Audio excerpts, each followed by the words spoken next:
Welcome to my YouTube channel. सोचें, अगर आपके दुश्मन या कॉम्पिटिटर आपका अगला स्टेप ही ना समझ सकें, अगर उन्हें यही ना पता चले कि आप क्या करने वाले हैं, तो वो हमेशा टेंशन, कन्फ्यूजन और डर में रहेंगे और यही कन्फ्यूजन आपकी सबसे बड़ी ताकत बन जाती है।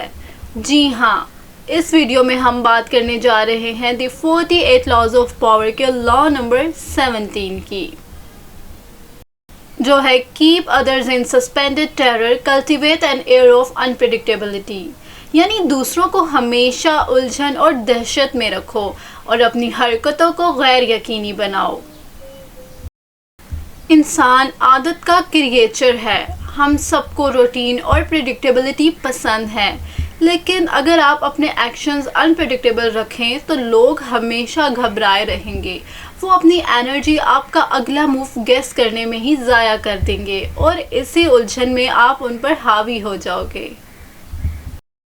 इस लॉ में रॉबर्ट ग्रीन ने मिसाल के तौर पर एक तारीखी वाक़ये का जिक्र किया है। 1972 में वर्ल्ड चेस चैंपियनशिप में बॉबी फिशर ने अपने ओपोनेंट बोरिस पैस्के को कंफ्यूज करने के लिए हर मूव अनप्रेडिक्टेबल बनाया। कभी मैच कैंसिल करने की धमकी, कभी लेट आना, कभी जानबूझकर गलत मूव खेलना। स्पेस्की समझ ही ना सका कि असल स्ट्रैटेजी क्या है। इसके नतीजे में स्पेस्की मेंटल प्रेशर में आ गया और आखिरकार हार गया। ये लॉ हमें यही सिखाता है कि जब आप प्रिडिक्टेबल होते हैं, लोग आपको कंट्रोल कर लेते हैं, लेकिन जब आप अनप्रिडिक्टेबल होते हैं तो लोग आपसे डरते हैं। कभी अचानक मूव करके अपने दुश्मन को उलझाएं और फिर अपनी मर्जी से गेम कंट्रोल करें। लेकिन याद रखें, अगर आप सबऑर्डिनेट हो या छोटी पोजीशन पर हो तो ज़्यादा अनप्रिडिक्टेबिलिटी आपको अनस्टेबल और इमेच्योर दिखाएगी।